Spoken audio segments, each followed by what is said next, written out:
Hi there, welcome to this equipment review on the Srixon 585 irons and the 785 irons. Been plenty of reviews on this already, but just want to talk to you about my experiences with it. I would say that these are probably one of my, or especially the 585, some of my favourite irons I've used in fittings during 2019.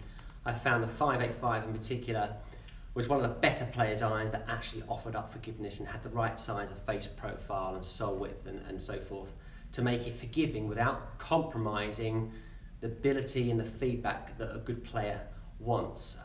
So if we talk about the 585 irons first of all, you can see they've got a lot of perimeter weighting. You can see down the groove there, down the channel, that's up the top as well.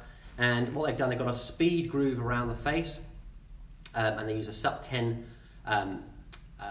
material on the face, which is very light, very strong. Both those technologies, both that material and that speed groove channel, allow the face to be as consistently thin all over, and it allows the face to flex, and if the face flexes, the ball doesn't compress onto the face quite as much, it comes off with more ball speed. And I have found this very effective iron for generating really good distance. It's very rare that this lags behind anything really, and it's got a very distinctive click, the sound when you strike this face, and sometimes you get high pitched sounds which don't sound good, but this is a really nice click that sounds solid, appeals. I've never found someone say, "Oh, I don't like that sound." It's always very, very positive. So they've done a great job there. They use a 1020 carbon steel body, very soft material, and I think that must have something to do with the sound that comes off as well. And it certainly gives a great feel combined with the sound you're getting from the face. And the other features that really have worked well this year for me are what they call the VT sole. Okay, so you can see this crease almost in the sole of the club, which is forged in, and what it does, when you talk about bounce of the golf club, where the back edge of the golf club is lower than the leading edge, that creates more. The lower it is, the more angle, the more bounce there is, the less dig there is. What they've got a high bounce on the front edge of the leading sole, and actually then it trails away to almost a negative bounce on the bottom. Now, I can't be really factual about this, but what I've found is, when you look at that as an overall width of sole, it's a decent width, isn't it? It's mid, maybe even slightly higher than mid, but it plays and it feels on a good strike very well, very precisely, really good feel up through the hands. But if you do catch it a little bit heavy, a little bit fat into soft conditions, things like that, it's incredibly forgiving. It doesn't dig. So the width of the sole is there, and it plays in a very friendly way, but the preciseness of that front edge, the narrowness there, it really helps in terms of that feedback. So it's a great sole for making sure the club head doesn't drag through turf interaction and through impact. So I've really enjoyed that, and I find it very effective from a sole width point of view. They've also got a laser milled face. Okay, so laser milling allows the face to have more friction, helps control trajectory and spin control.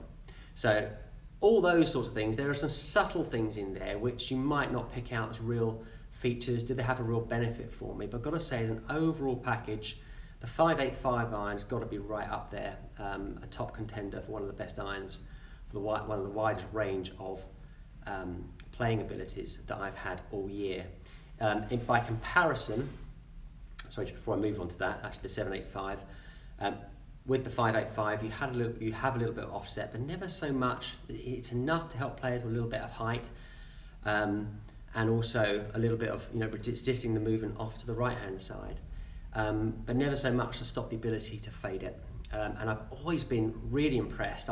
Every time I'm watching players hit this, I'm thinking, are they going to hit it high enough? And always the launch that players get with these irons is really good. So I figured the centre of gravity must be low enough.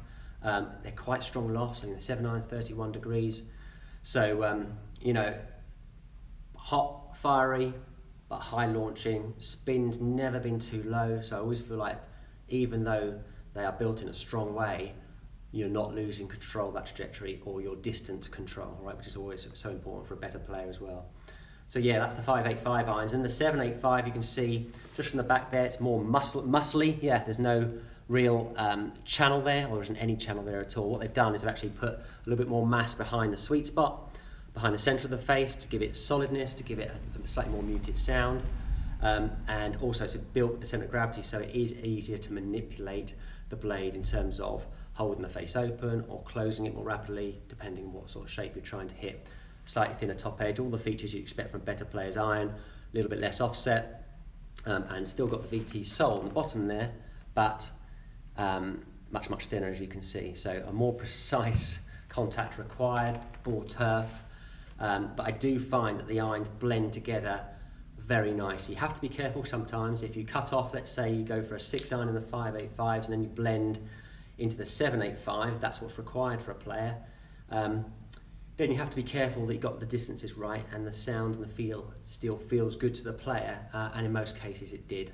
I found myself going all the way through the set 585s quite a lot, all the way through down to the pitching wedge, the A wedge, which is the 50-degree gap wedge, and the feedback I've had from both sets of irons, particularly the 585, has been absolutely outstanding. So very impressed, and yeah, you know, I'd highly recommend, not necessarily you running out to try them, but I'd highly recommend that, or maybe it's not about recommending, I'm simply saying that I would put these into the mix a lot because I've built trust up in them.